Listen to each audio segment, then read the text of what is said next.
Passaic County is a diverse place with both cities and suburban areas contrasted with the scenic beauty of our very rural areas. In 2010, we attended the Complete Streets Summit. It was an eye-opener. What we learned was streets are for everyone. Complete Streets better reflected our values and planning for the diversity of place, people, and choice. I guess you can say the summit started us thinking and brought us to the place that we are today, a county with a plan, policy, and an implementation strategy that we can be proud of. A policy by itself isn't enough. We knew we needed to develop a decision-making process that outlined a vision, a policy, and design guidance that all mutually enforced each other. And that's what we did. Our policy was adopted in February of 2014 after 3 years of deliberate discussion, research, planning, and testing. The development of our transportation element of the master plan was the catalyst in the process.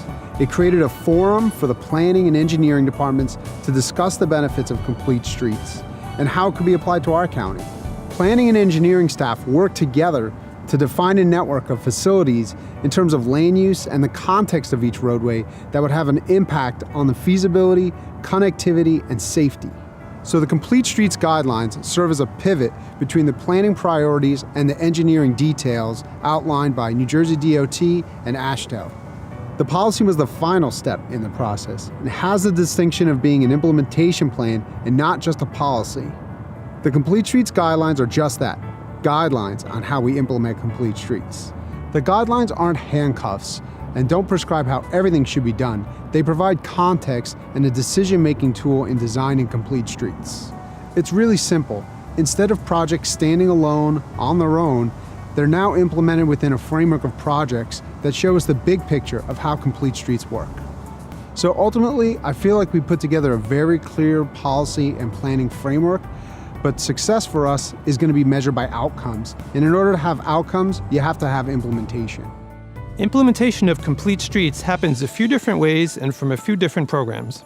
We've made incredible progress through our resurfacing program. This is the low-hanging fruit that is inexpensive but very impactful. The way the resurfacing program works, we evaluate the roadway width and then decide under the Complete Streets guidelines what treatments we can do to each road.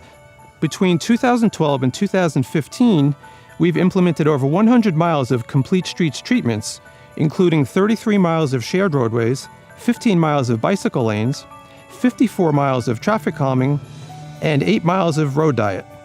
A road diet reduces the number of lanes dedicated to motor vehicles and provides that width for the exclusive use of pedestrians and bicyclists. Basically, our engineering isn't pro forma book value implementation.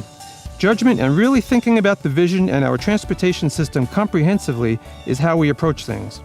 I know that people have concerns about complete streets, such as liability and traffic impacts. However, we were very confident in those two aspects because as long as we followed the accepted engineering standards, liability is not an issue at all. And as long as we do the proper traffic studies to assess the impact on traffic, then that also is not an issue. It's a better way of doing things, and we think it's been great for the county. By authorizing a complete streets policy, we direct our planning and roads departments to incorporate these considerations into everything that they do, from major capital plans to annual restriping and resurfacing projects. The freeholder's authorization also lets our municipalities know that we'll support and work with them to make complete streets a reality in every city and town. I'm proud that Passaic County has the most comprehensive complete streets policy in the state of New Jersey. It's something we've determined supports our communities, and it's something that we're going to support today and going forward.